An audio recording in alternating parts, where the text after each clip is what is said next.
नमस्कार दोस्तों, आपका फिर से स्वागत है मेरे यूट्यूब चैनल पे। पिछली 3 वीडियोस में हमने कुछ बेसिक सीखे हैं कि कैसे यूनिवर्स सेटअप है, किस तरह से हम उसे वैदिक कुंडली में उतारते हैं और फिर उसको कैसे इंटरप्रेट करते हैं। इसी कंटिन्यूएशन सीरीज में आज बात करेंगे डायरेक्शंस की। डायरेक्शंस कैसे अलाइंड है।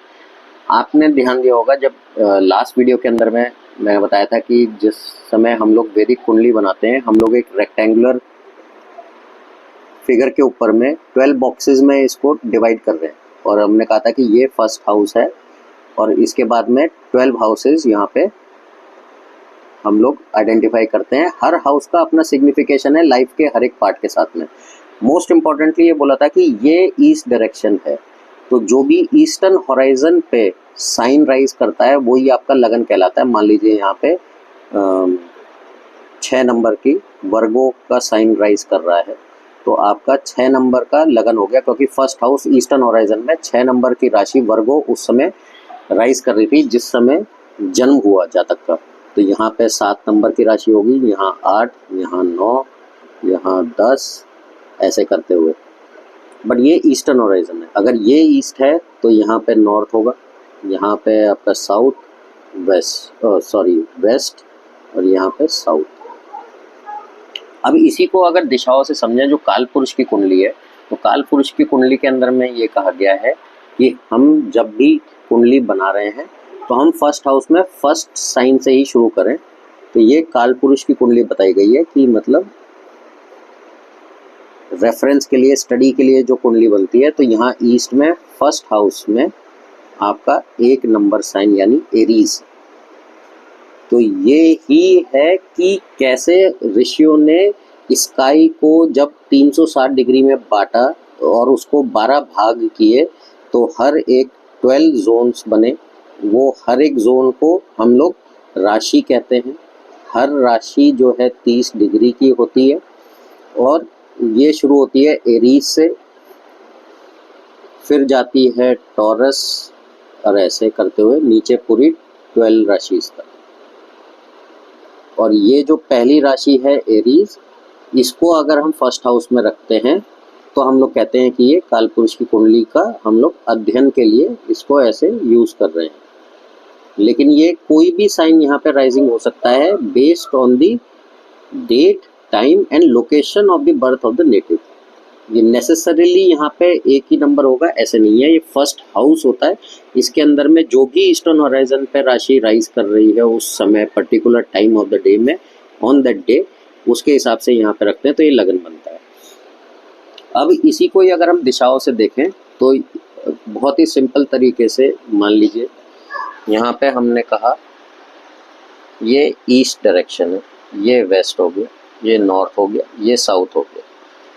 तो सन जो है, सन आपका ऐसे घूमता है चक्र में दिन में, तो ये चक्र भी ऐसे घूमेगा। तो ईस्टर्न होराइजन पे यानी ईस्ट डायरेक्शन पे पहली राशि आई एरीज, यहाँ पे साउथ में 2 नंबर की राशि आई टॉरस, यहाँ पे वेस्ट में 3 नंबर की राशि आई जेमिनी और ऐसे।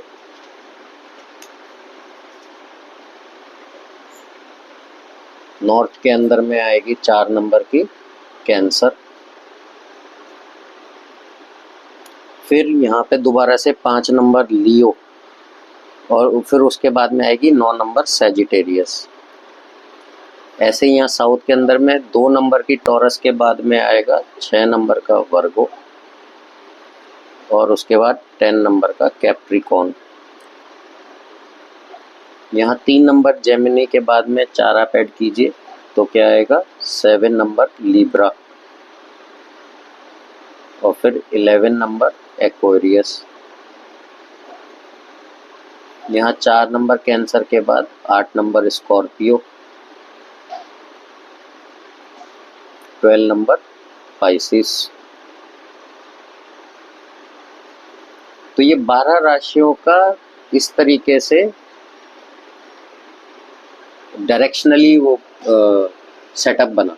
ये एक एक राशि एक एक डायरेक्शन में सेटअप हुई और 12 राशियों का इस तरह से आया। ये जितनी भी राशियां हैं 1, 5, 9 एरीज, लियो, सैजिटेरियस ईस्टर्न होराइजन में, ये सब आइडेंटिफाई होती हैं फायर एलिमेंट से, आपके बॉडी में पित्त से, जो हम वात पित्त कफ कहते हैं, ये सब क्षत्रिय राशियां हैं। तो 4 वर्ण भी होते हैं। तो जो हिंदू वे ऑफ वर्किंग में बोला गया था, ब्राह्मण, क्षत्रिय, शूद्र, वैश्य, तो ये 4 दिशाओं के हिसाब से ये 12 राशियां फैली हुई हैं। तो इनके सबके ये सिग्निफिकेशन है। ऐसे ही फायर, अर्थ, एयर और वाटर, ये 4 एलिमेंट्स हैं। तो ये कैसे आते हैं? तो ये ईस्ट के अंदर हमने देखा कि ये तीनों राशियां एरीज, लियो, सजिटेरियस, ये फायर एलिमेंट की हैं, ये शरीर में पित्त के कारक हैं और ये क्षत्रिय राशियां हैं, फाइट करने के लिए जो आपको पावर चाहिए। ऐसे ही टॉरस, वर्गो, कैप्रिकॉर्न, तो ये सब वैश्य हैं, वैश्य एलिमेंट हैं, क्षत्रिय नहीं है, ये हैं वैश्य। ये अर्थ एलिमेंट हैं, अर्थी साइंस हैं और ये आपके शरीर में अर्थ का ही वर्क कर रहे हैं, वात, पित्त, कफ, अर्थ।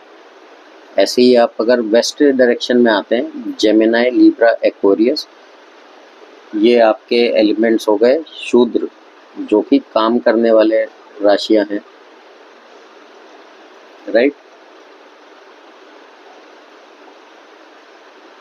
यहाँ पे आपका वात और एयर एलिमेंट, तो आपके शरीर के अंदर में जो वात का, एयर का, ये जो एनर्जीज हैं वो इन 3 राशियों से गवर्न करी जाती हैं, जो कि वेस्ट डायरेक्शनल होती हैं, Gemini, Libra, Aquarius. North directional में अगर आएंगे तो कैंसर, स्कॉर्पियो, पाइसिस, ये इमोशनल साइंस हैं और इनके जो सिग्निफिकेशंस हैं वो हैं ब्राह्मण,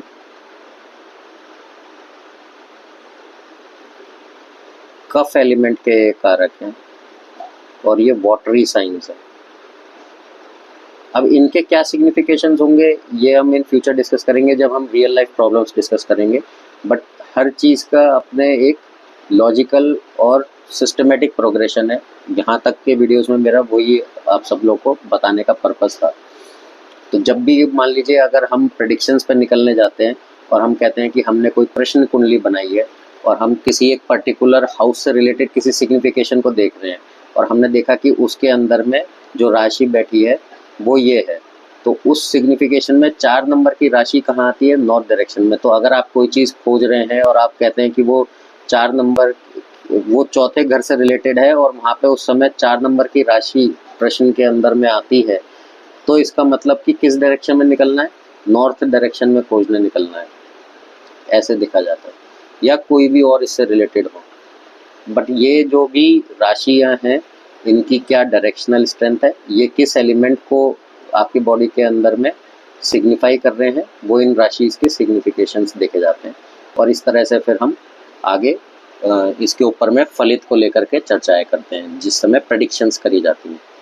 तो आई होप ये थोड़ा कुछ एक आज समझ में आया होगा। इस वीडियो को आप चाहे दोबारा से चला करके देखें, ये क्रूड वे में बनाया हुआ है लेकिन बहुत ही सिंपल सरल तरीके से हम कैसे राशियों की डायरेक्शनल स्ट्रेंथ समझ सकते हैं, ये उसके ऊपर में। So thank you again for watching. Thanks.